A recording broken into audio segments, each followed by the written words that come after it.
Hi everybody, just a quick video then on Revell level 5 Tornado GR4 Revell, and you can see that obviously that don't look anything like that.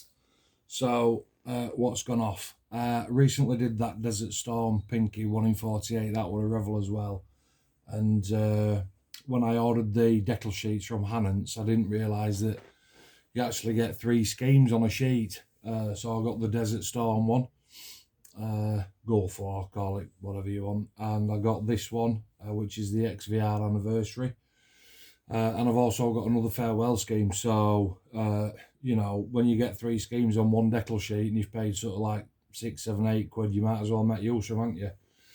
So I quickly dropped onto another Tornado, same one. Now out of them all, I've done that 41 Squadron, and it's got that bird on box art, and it's an alright kit, and I've done the Aster. That one's not too bad either, but obviously I didn't want to do that. This farewell is, in my opinion, the best one. It just goes together for some particular reason, I don't know why, it just goes together better than the other two, which is why the majority of my Tornadoes, apart from the F3 that I've just done, are this farewell scheme. Tail seems to go on a little bit better, canopy seems to go on a little bit better, etc, etc. So I've got a little, I've got my little trusty stick here. Look, can you see him? Yeah, he probably won't be blurred. I can't see my camera from angle where I'm at, but I've got my instruction book. So as usual, I build armament first. The reason that I do that is because, same as what I said to lads, I can't build all this and get it all sort of finished and one thing another, and then have to drop onto, you know, these sort of bits, because by the time I've done that, I'm sort of losing it a little bit. I do like quick builds, and this Tornado, if you've followed me before, you know that this one's number 7. So I do get people saying, chuffing hell, Matt, you know, you're not them quick together. I don't. It's because I know what I'm doing. I know exactly what order to build in. I build smart, not fast. I know that I've got this kit nailed down, and when I'm building a particular piece and sanding seams, you know, what you guys can't see on the other side of the camera is I'm already doing something else and something else and something else. It's sub-assemblies, it's all sub-assemblies, and this is a great kit to sub-assemble. Sub-assemble, yeah, so, yeah. Because you can do things like wings, you can do your flaps, you can do your air brake housing, you can glue your stabilizers together, you can do your cans, you can do your office, you can do all this internal work, you can do your undercarriage, you can sub-assemble absolutely everything, chuck it into a bits bin, and then it's pretty much going to come together itself. So started with armament, sanding all seams down like you do. You've got to make sure that they're right. This particular set with fuel tanks, didn't need no coarse sanding stick, straight onto a medium, then a fine, tiny little bit of filler. Actually, in this one, that was my fault, because I'd a bit of old school really. I'd sort of snipped one of the gates off the sprue, and then for some reason, I must have had a brain fart. I twisted it off the other one, and it left a little divot in one of the tanks, but it was quickly rectified, and it's no problem. Drilling holes in the belly pylon for your belly pylons as well. Make sure that that's all cracked on. You can see that I'm going off my sheet here. Office is standard affair. Again, if you've built this particular kit, air intakes, sides of office on. Now, so if I'm going to put some stills on, obviously, because it's just, you know, I'm sort of videoing at a minute. But all that front end there that sort of sits into that little area there, that's one complete sub-assembly. I can build all the rest of this, all that, without even fitting that on. Nathan does it that way as well, and he's a superb tornado builder. So it was just a matter of once I'd finished armament and undercarriage and getting all that sort of sorted out, and you put your wings together. Now, if you look at some of the previous videos, especially on the Pinky build, it's all about the Pinky build. You can see that I've gone for the swing wing mechanism and the pylons turn, and I did exactly the same for this one. And I mean, you tell me, for some reason it didn't work. I followed my own instructions to the letter, did everything absolutely right, and when I come to sort of sweep the wings, do the pylons move, do the chuff. So yeah, you tell me, I ain't got a chuffing clue. I think that must be down to sort of like you win some, you lose some. It is such, it's not fiddly, it's just such a lackluster sort of combination, if you will, of, you know, how to best assemble that wing piling system, because the three little sort of like holes in the bar that clip onto them tiny little pins has got to be a better way. And, you know, I'm not saying I'm sort of mental or anything, but I do you know, when you go to bed and it's the last thing you think of, it's first thing you think of when you wake up, and it's true. You know, I'm going to bed and I'm thinking, how can I better this system? And as soon as I wake up, I'm like, what were I thinking about last night? Oh yeah, how can I better that system? At the minute I can't, because I just ain't got time and I ain't got energy. All right. But put the wings together. I'd already built the flaps. They were sort of like put into bits bin. It's not painted at this point. I've got to say that everything is just built and chucked into my Tupperware tub. And just reaching over the top of the camera, I'm going to put that on built parts. So every time I build a sub-assembly, it gets chucked in there. Okie dokie. Now, with this particular kit on stage 22, this little bit here, the spine, you do get two spines in the kit, and I always wondered why. Until I turned one upside down. And actually what you'll find there is that from underneath there's two little pin holes that you can drill out for twin aerial, and on the other spine it's a single hole. Okay, that explains that. Air intakes, again, Pinky build. You'll see how I build air intakes. I can do it completely different to how the instructions lay out. Okay, because it's just a better way of doing it. Same for cans up to stage sort of, let's have a look here, 28, 29.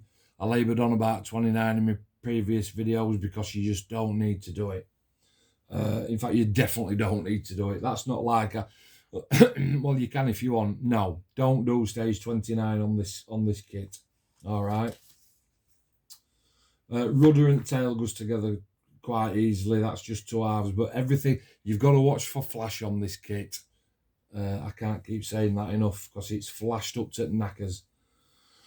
42 is putting your little slap pins in. Certainly don't need to do that at this stage because they're going to break off. Same for 43 and 44.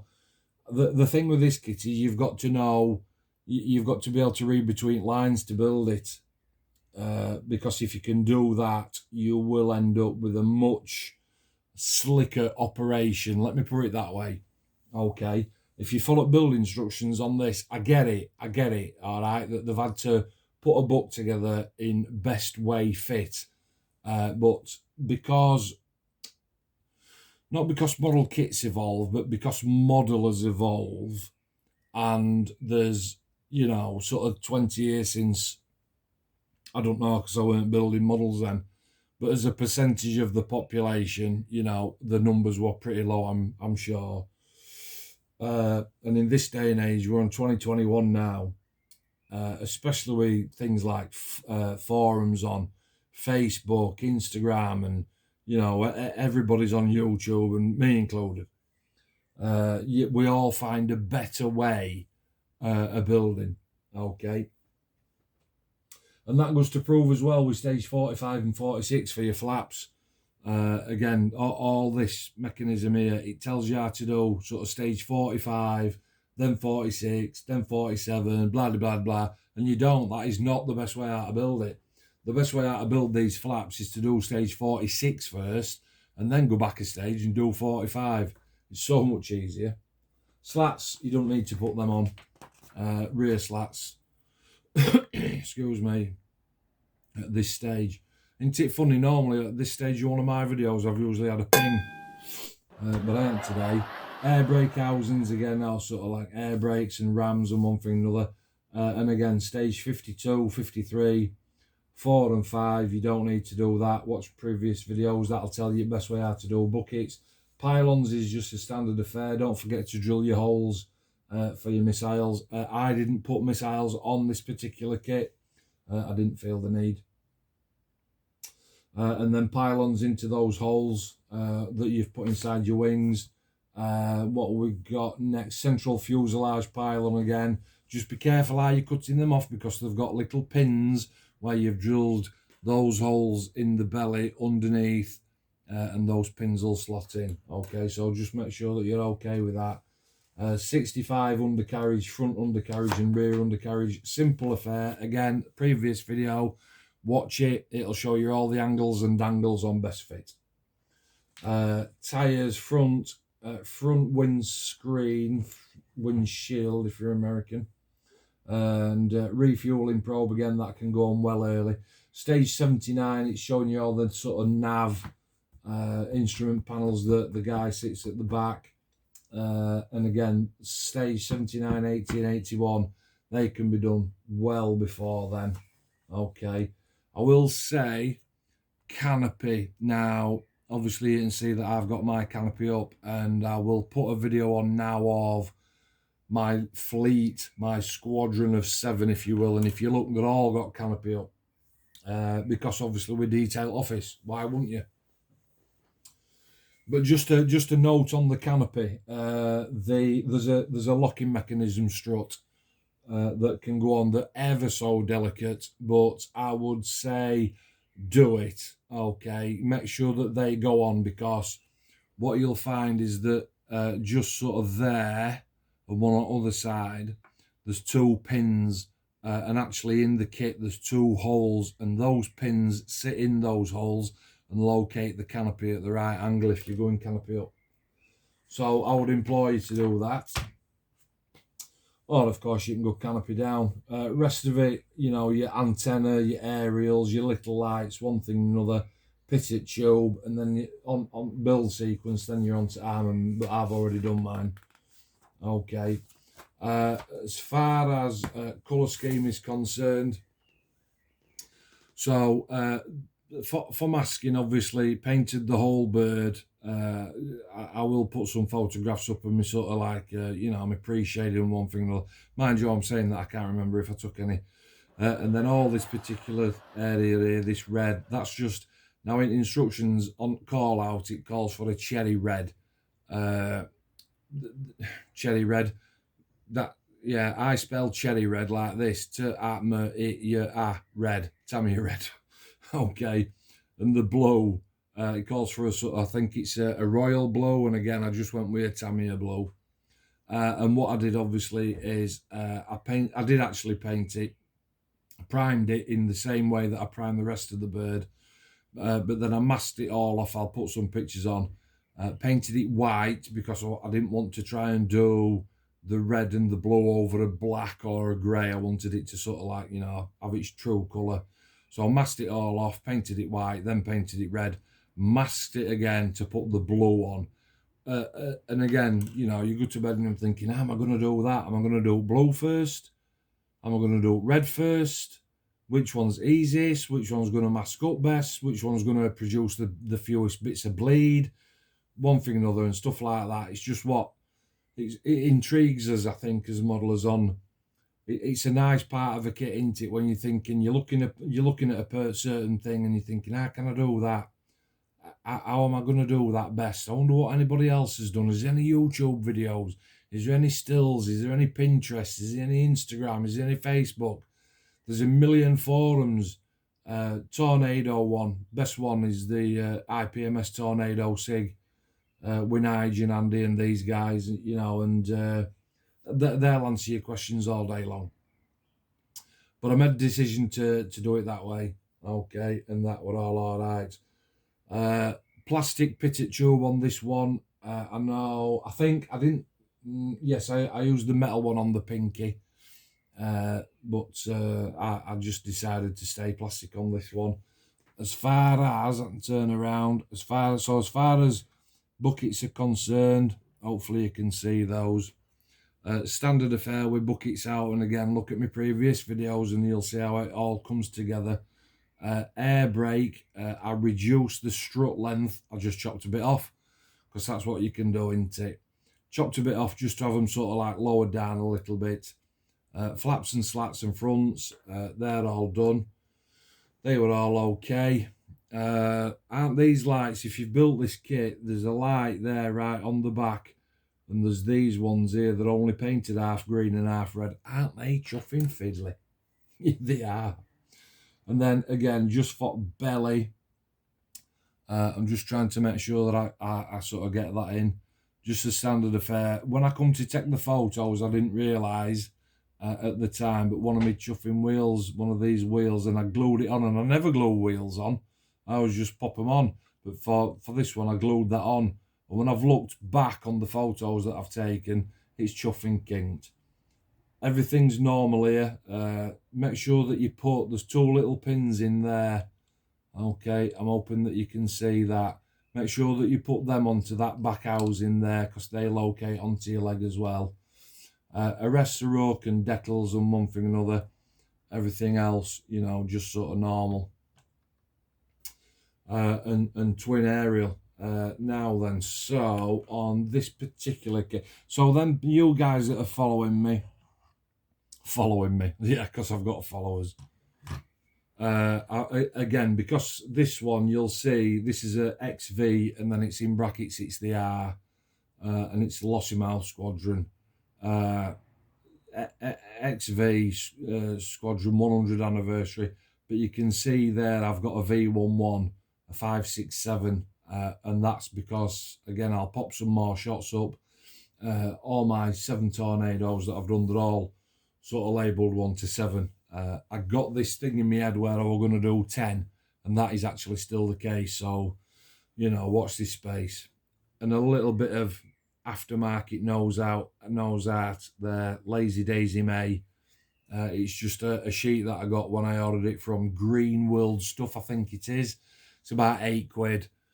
eBay, and it came with a boatload of nose art decals. I do like nose art on World War II birds. I think it looks absolutely stunning. I think every single one tells its own unique story. And the guys that were climbing into those bombers in World War II, I mean, we haven't got a clue. We haven't got a clue. But as homage, if you will, to those guys, especially on a fast jet, I do like to put a little bit of nose art on.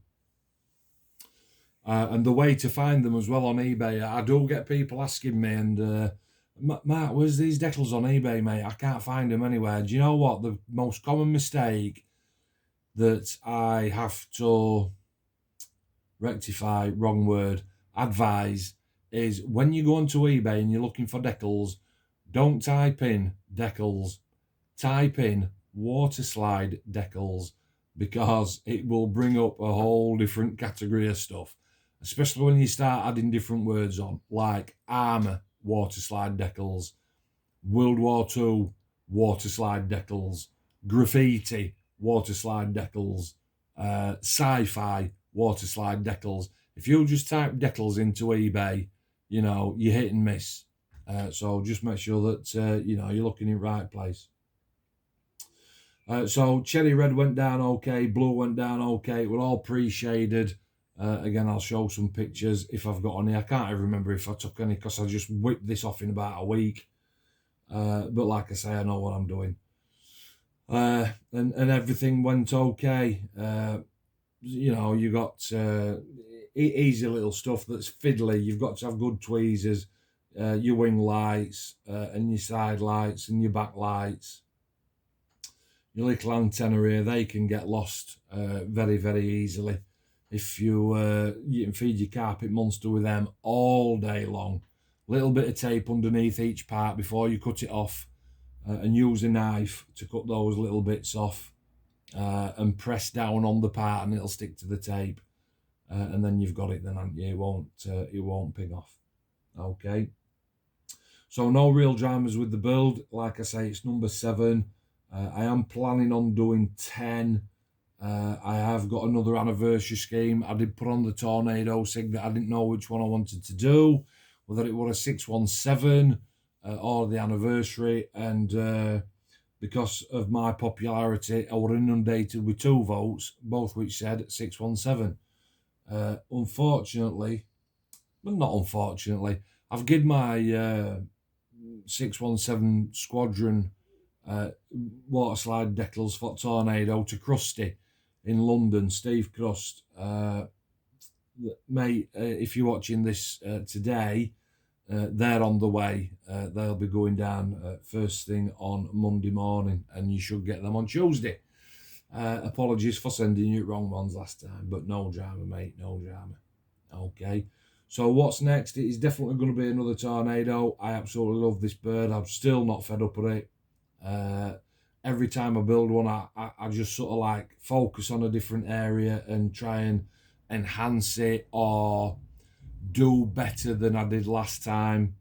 And the next one that I do is definitely going to be, I'm going to spend a lot more time on office, because at the minute it's just, you know, primed, then grey, then black, then decals and sol and set, and it's like, yeah, that's it, office. But I'm just going to have a look at enhancing that for myself, a little bit better. All right, next time. And it will probably be the same one, the Tornado GR4 Farewell. I use that as a base kit. All right. As soon as I get that up and running and start taking some photos, I will let you know. That'll do for now. In the meantime, catch you later.